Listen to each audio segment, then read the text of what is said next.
first fully autonomous ship has officially hit the water.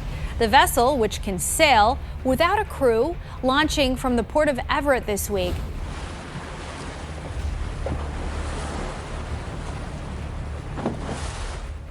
The Pentagon has seen almost everything, but even they weren't ready for this. Darpa just unveiled a weapon so advanced it bends the rules of war itself. No Mars means no manning required ship. That's the name of the program. Defiant is the name of the ship.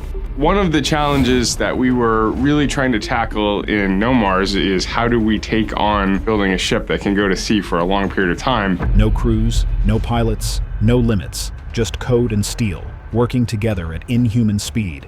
And somehow, Elon Musk's tech empire sits right at the heart of it all. Autonomy really means they're able to sail safely without humans on board. They're able to operate with humans on board.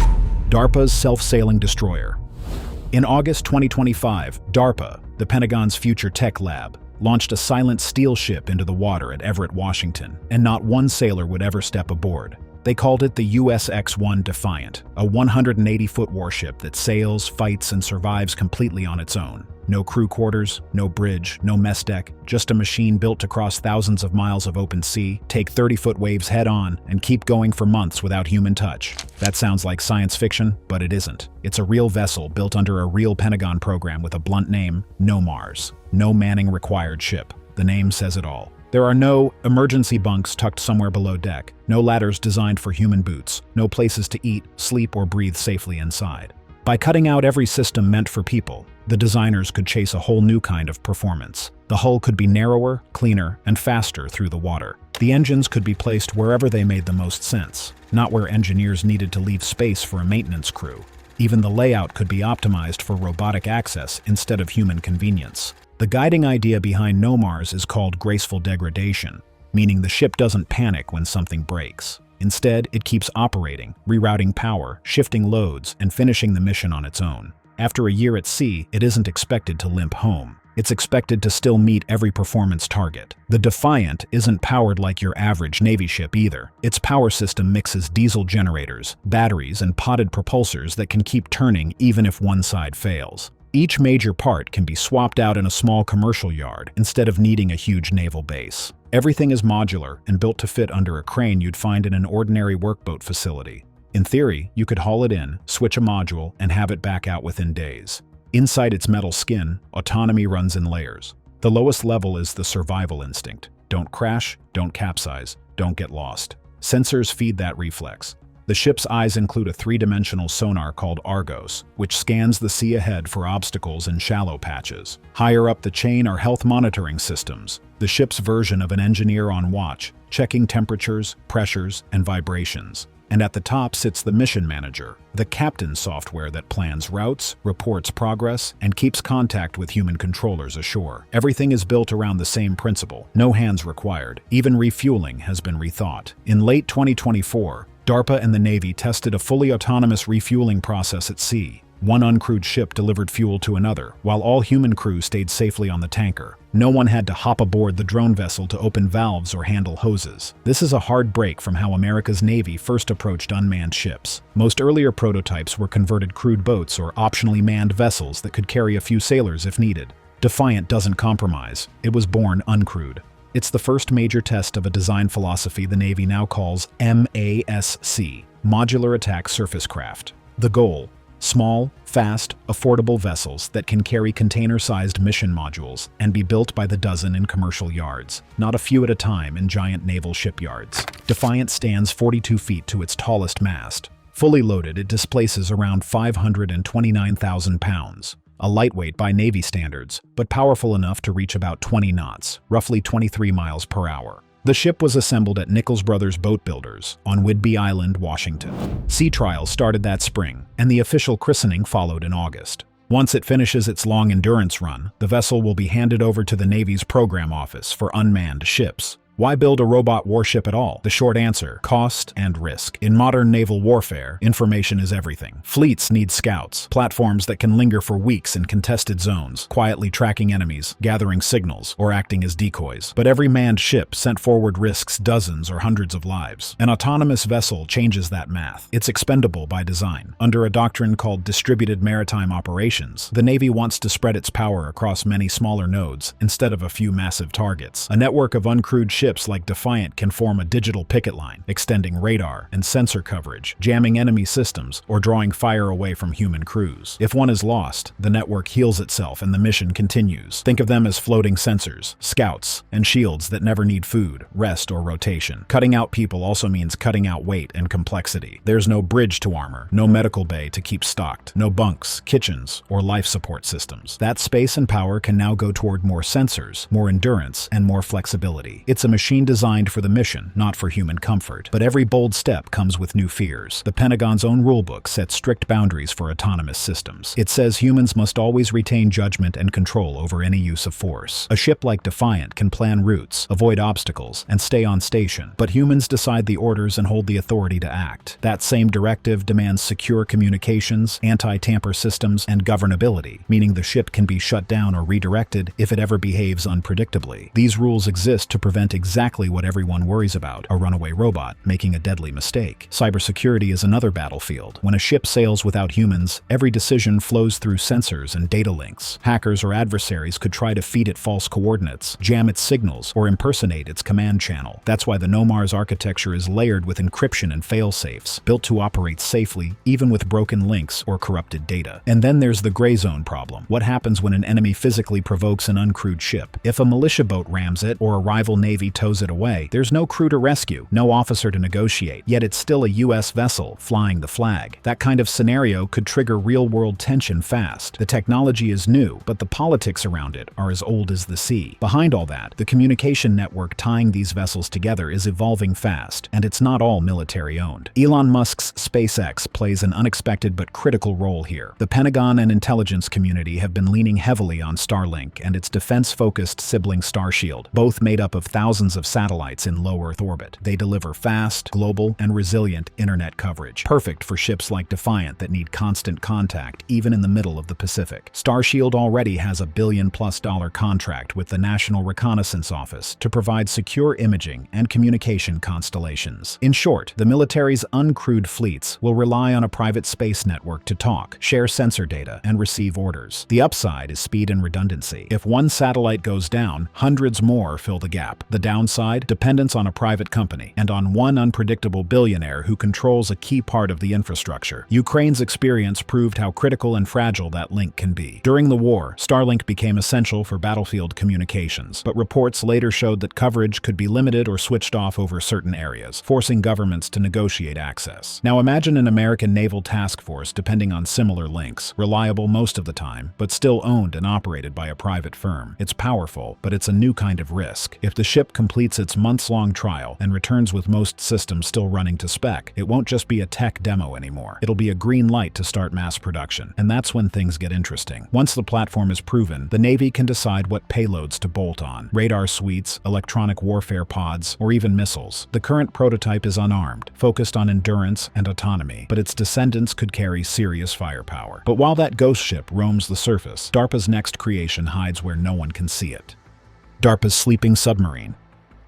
Deep beneath the waves, where light fades and pressure crushes steel, a new machine moves silently, built to vanish, sleep, and wake only when called. And that's exactly what DARPA tested off the coast of Southern California in early 2024. They called it Manta Ray, a long-winged undersea vehicle, unlike anything that's ever operated in the open ocean. Built by Northrop Grumman, it's part submarine, part glider, and part deep-sea ghost. Stretching about 45 feet across and roughly 33 feet long, it looks more like a living creature than a machine. The tests took place near Point Mugu, and what they proved could quietly rewrite how the U.S. Navy operates underwater. The mission was simple but bold. Build a large underwater drone that doesn't need a tender ship, a pier full of crew, or constant maintenance. Something that could live in the sea, not just visit it. When people call it a glider, they mean it literally. That's how the Manta Ray moves. Instead of constantly running propellers like a normal sub, it adjusts its buoyancy, how heavy or light it is in the water. Pumps move seawater in or out of an internal chamber. When it gets slightly heavier, it sinks. When it gets lighter, it rises. Its long wings then convert that gentle up and down motion into a forward glide. That slow rhythm saves enormous amounts of energy. The pumps only run for a few minutes at the top and bottom of each dive. The rest of the time, it's practically drifting. That's why these gliders can stay underwater for weeks or even months on a single charge. Darpa and Northrop took that principle and scaled it up. They created an extra-large glider, known in Navy terms as an XLUV, an extra-large unmanned undersea vehicle. That means it can carry heavier batteries, larger sensors, and multiple payloads while still using a fraction of the power of a traditional submarine. When the prototype entered the water, the first big question was, can something this large actually glide the way smaller gliders do? The answer, according to Darpa, was yes. The Manta Ray prototype performed all its planned maneuvers, gliding, turning, ascending, and descending, with remarkable control. Northrop's engineers went further. They showed that the vehicle could hover in place or even anchor itself to the seabed. When anchored, it could power down most of its systems, slip into a kind of hibernation, and wait for days or weeks before waking up again, either on a timer or in response to a signal. That kind of endurance and flexibility is exactly why the Navy is paying attention. Even getting Manta Ray to the test site showed how carefully the whole system was designed. Instead of burning battery power to travel thousands of miles under its own propulsion, Northrop broke it into sections, shipped them by truck to California, and assembled the pieces at the pier with a crane. It's a simple idea with huge strategic value. In a real conflict, that means the Navy could ship these modular vehicles anywhere in the world in standard containers and put them together near the area of operation. No need for a large port or a tender ship. No need to ask an ally for dry dock space. The Manta Ray program didn't appear overnight. It began back in 2020, when Darpa awarded multiple contracts to explore the technologies needed for long-duration underwater operations: power management, corrosion resistance, navigation without GPS, and the ability to survive months without maintenance. By 2021, the agency narrowed the field to two main builders: Northrop Grumman and Martin Defense Group, now called PACMAR Technologies. In 2023, PACMAR tested a smaller prototype in Hawaii to validate how the glider shape handled real ocean currents and sensor workloads. Northrop's full-scale version followed soon after, leading up to the Point Mugu sea trials in early 2024. Every step was about one thing: making sure this class of machine could actually live in the ocean, not just survive it for a short time. The secret to that longevity is energy. Even the best batteries eventually run dry, and sending ships to recharge underwater vehicles defeats the whole purpose. That's why Northrop partnered with a company called SeaTrek, which converts the temperature difference between warm surface water and cold deep water into electricity. It's the same basic physics behind geothermal or ocean thermal energy, and it lets the glider harvest power from the sea itself. Slowly, quietly, it can trickle charge its own systems. The program's real ambition is summed up in one line from DARPA's own documents: remain independent of manned vessels and ports. That independence is the point. If an unmanned vehicle doesn't need to refuel or be serviced by people, then no one can easily predict where it will show up. No supply ships to track, no schedule to watch, no pattern to intercept.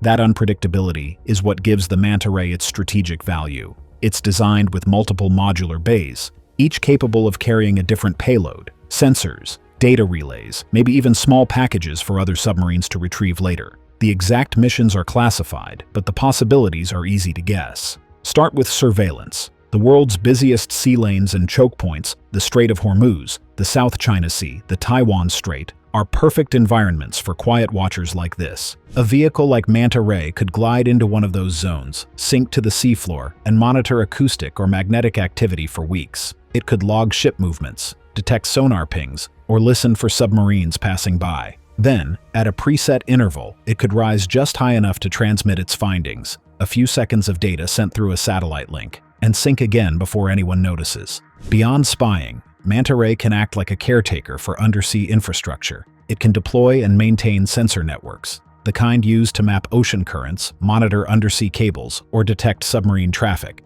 It can also pre-position packages that a crewed submarine might later retrieve, acting as a hidden storage locker on the ocean floor.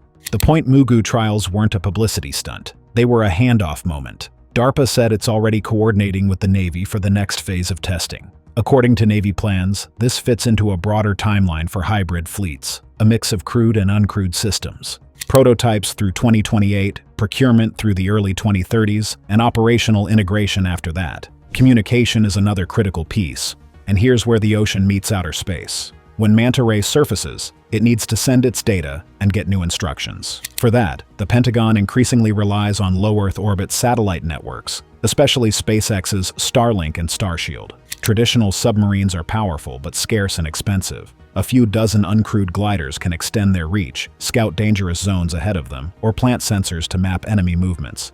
It's not about replacing humans. It's about letting machines handle the dull, dirty, and dangerous jobs so crews can focus on the moments that truly count. But autonomy doesn't stop at the seafloor. Darpa took the same idea to the skies, and this time, it gave a jet its own mind. Darpa's AI fighter jet. In April 2024, the Pentagon quietly admitted something that would have sounded like science fiction a few years ago. A computer didn't just beat a pilot in a video game. It actually flew a real fighter jet in the sky, battling another F-16 over California. It wasn't a simulation, it wasn't remote-controlled, and it wasn't a stunt. This was a live dogfight, and one side was being flown entirely by artificial intelligence while a human pilot fought back in the other jet. Darpa broke the news on April 17th. The tests happened at Edwards Air Force Base in the Mojave Desert, one of the most secretive air ranges in the United States. The jet they used wasn't a normal F-16. It was a heavily modified version called the X-62A Vista. It's basically a flying lab, a jet that can mimic the flight behavior of other aircraft or, in this case, hand over the stick to a digital brain. But this story didn't start in April 2024. For months before that, the skies over Edwards were hosting a series of quiet tests that built up to this moment. Between December 2022 and September 2023, a team of pilots, engineers, and AI researchers ran 21 flights, each one a little more daring than the last. They started with simple maneuvers and worked up to nose-to-nose passes, where the two jets closed to about 2,000 feet apart while flying at a combined speed of nearly 1,200 miles per hour. At that range and speed, the smallest timing mistake could be fatal. Every move had to be precise, and the AI had to respect all the same safety rules a human pilot follows. When Darpa finally revealed the program, the officials didn't release scorecards or declare winners. What mattered wasn't who scored the most simulated kills. It was that the AI stayed within limits, pulled the right G-forces, obeyed every no-shoot rule, and never once forced the human safety pilot to hit the emergency cutoff switch. In other words, the computer fought aggressively, but responsibly. The leap between 2020 and 2024 is what really shocks people. Back in 2020, Darpa ran something called the Alpha Dogfight Trials, a competition where companies trained AIs to fight in simulated combat. In that event, a company called Heron Systems stunned everyone when its algorithm went 5-0 against a real F-16 pilot in the simulator. But that was just a video game. There was no turbulence, no sensor drift, no life-or-death consequences. The new project, Air Combat Evolution, or ACE, took that same idea and pushed it into the real sky. The challenge wasn't just to make the AI win, it was to make it win safely, repeatedly, and inside the physical limits of a real aircraft. Then came the symbolic moment. On May 2nd, 2024, Air Force Secretary Frank Kendall climbed into the front seat of the X-62A himself. He let the AI take control while he sat inside the cockpit, his own life literally in the machine's hands.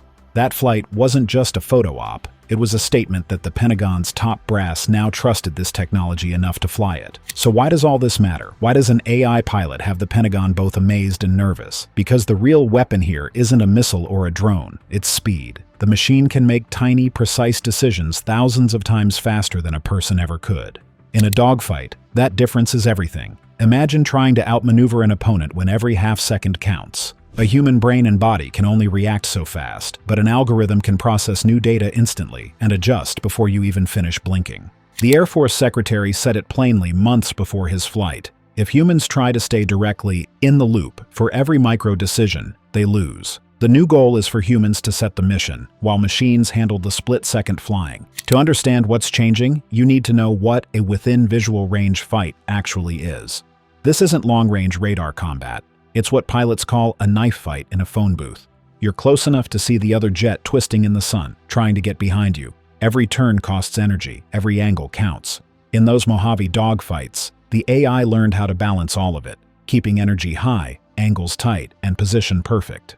It wasn't improvising like a person. It was calculating thousands of options per second, choosing the one that gave it a split-second edge. It's the same logic chess computers use, only here, the board is moving at Mach speed. Behind the scenes, Darpa was gathering another kind of data, trust data. How much autonomy can pilots tolerate? When do they feel comfortable letting the AI go hard? And when do they want to take over? Engineers used that feedback to design new cockpit displays and cues, so pilots could always tell what the AI was doing and why. All this fed into the next phase of funding, where ACE shifted from proving the idea to transferring the technology into regular Air Force programs. The goal isn't just to have one cool demo plane, it's to spread AI-assisted combat logic into the future fighter fleet. Now, let's connect this to another DARPA project that expands the same idea, Longshot. If ACE is about AI that fights, Longshot is about AI that delivers. Picture a small uncrewed aircraft that rides under a bomber or fighter jet. When released, it flies ahead on its own and fires air-to-air missiles closer to the enemy. That's what Longshot does. It acts like an expendable middleman that carries your missiles farther forward, so your manned jets don't have to enter dangerous zones. DARPA has said the goal is to extend engagement ranges and increase mission effectiveness. In plain terms, it lets you punch harder without risking the pilot. And this isn't just paper talk. In March 2023, DARPA chose General Atomics Aeronautical Systems, the same company that builds the Predator and Reaper drones, to move into full design and test planning. Earlier concept work had also involved Lockheed Martin and Northrop Grumman, but General Atomics got the green light to bring it to life. By late 2025, leaked renderings from defense reporters showed how Longshot could attach to almost anything. A classic F-15, a B-52 bomber, or even a C-17 cargo jet. The first real test flight might happen as early as 2026. Now put these two technologies together, ACE and Longshot, and the whole air combat picture changes. And this is where things start crossing into Elon Musk's world. The more autonomy you put in the air, the more communication becomes your lifeline. All those drones and AIs need to check in, share data, and get orders, fast. And that's driving militaries toward low Earth orbit satellite networks, which are harder to jam and more resilient than traditional ones. SpaceX is right in the center of that shift. There's another layer of irony here too. Musk himself signed open letters years ago calling for limits on lethal autonomous weapons, warning about an AI arms race. Yet the same technology he helped normalize, mass satellite coverage, global data links, real-time command networks, is exactly what makes these weapons possible. None of this means human pilots are going away. What's changing is their role. In the ACE vision, the pilot isn't the one doing every barrel roll or trigger pull. They're the mission commander, the person who decides the goal, the boundaries, and the overall flow, while the machine handles the reflexes. The Pentagon's rules guarantee that human judgment stays at the top of that chain, and the test teams at Edwards are literally designing the cockpit layouts and safeguards that make that balance work. Of course, the whole thing raises a darker worry. What if the system is hacked, jammed, or tricked? A spoofed radar signal, a glitch in a data link, or a bad line of code could cause chaos. That's why the Air Force baked in hard safety walls that the AI can't break, like invisible fences around its behavior. By the time ACE finishes transitioning to regular Air Force programs, new efforts are already lined up to expand it. Projects like AIR aim to teach AI systems how to coordinate in larger, messier group fights. Dogfights involving multiple jets, not just one-on-one duels. Thanks for watching. Now check out the videos popping up on screen for more unbelievable stories.